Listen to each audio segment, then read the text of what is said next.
Good morning, everyone. Happy Monday as we head back to work here. A little bit late on the screencast. I was up the shore in Knife River at a cabin, had a great time, and did not finish us up. So I'm doing it this morning and just a few things to go through.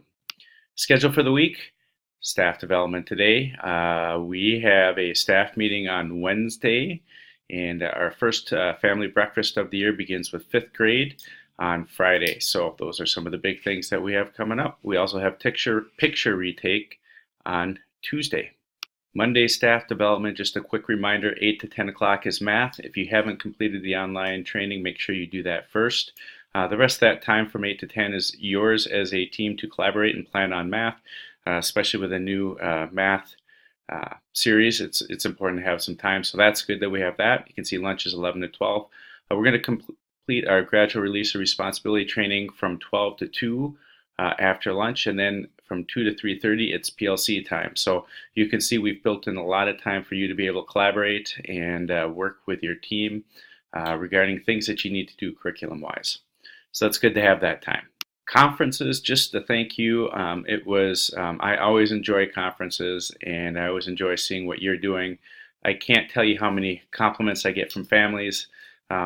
Just really feeling fortunate to be at our school, liking how things are going, and that's because of you and all of us working together. So thank you. I thought conferences went well. I'll probably put something in your box so you can write down what percent of conferences you had, because I think that's always a good thing to look at too. But what a great couple days there with conferences. Thanks for all you did with that.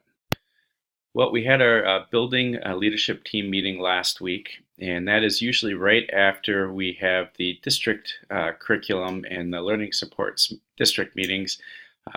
People on those come back and talk to us about that at our leadership team, and we share that information out. Just as a reminder, our instruction team, or our curriculum and instruction team, is Becky and Diane. They represent us at the district meetings.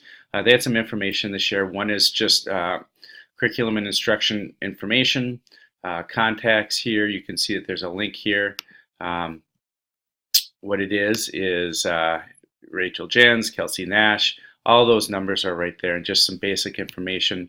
Good for you to have that and be able to access it. Just be aware of that.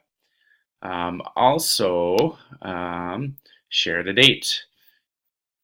We have save the date, I should say. That's the District 271 Learns. That's in August and June. Just be aware of that. If you're planning your summer, it's good to have that information. There are a lot of very exciting things that happen at that time. We try to do some of our staff development district-wide in the summer to avoid being out of the classroom. So just be aware of those dates. Our learning support representatives for building are Rachel and Leanne, and they take turns going to the district learning support meeting. There are a couple things that were talked about there. Learning supports, what is it? We are working to define that better so that we as a staff and we as a district know exactly what that means.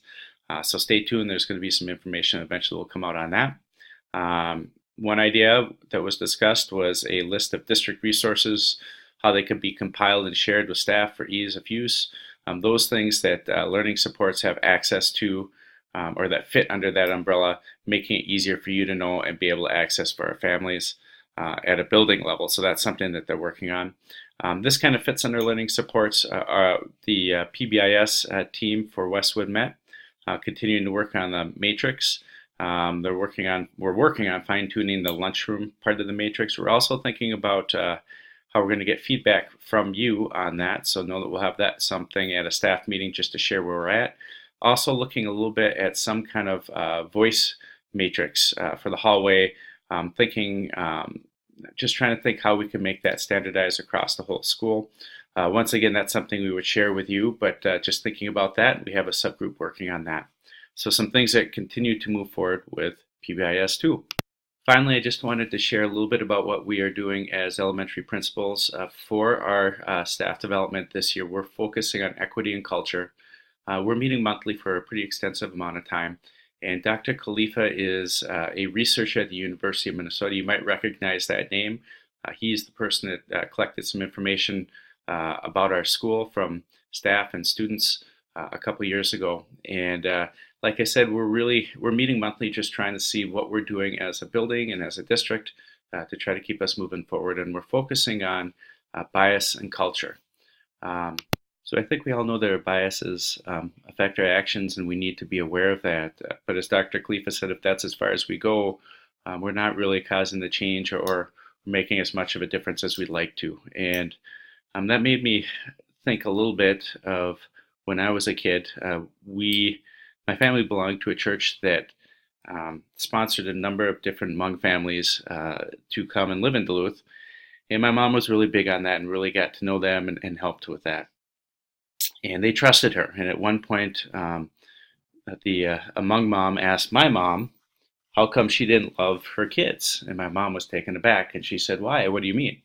"Well, they all have their own rooms and they all sleep other places. If you love them, they would sleep with you in the same room." And that really made my mom think about that and understand them better. That in our culture, we have our own rooms and we have the space for that, and we value that. But that's not the same in every culture, and everybody sees that differently.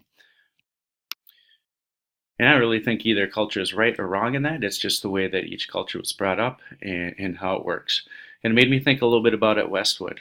We have um, some of our Somali families like to bring their kids in and talk with the teachers and help get those kids going first thing in the morning. And that's hard for us that are from a different culture because we want kids to be self-sufficient. We are on the clock. We want to get going. And that's a culture difference. And so how do we do with that? Who's right? Who's wrong? I don't necessarily think either's right or wrong. It's just different. And I don't know if I have the perfect answer for that, but it really made me think about how each culture does things differently, and we got to do our best to see why other people are doing things a certain way, and that can help us move forward too. So a little bit of a rambling story, but I think it's always good to look at other people's perspectives, other people's cultures, and have a better understanding of why and how people are doing things. So that's all I have. Have a great staff development day, and I'll see you soon. Take care, everyone.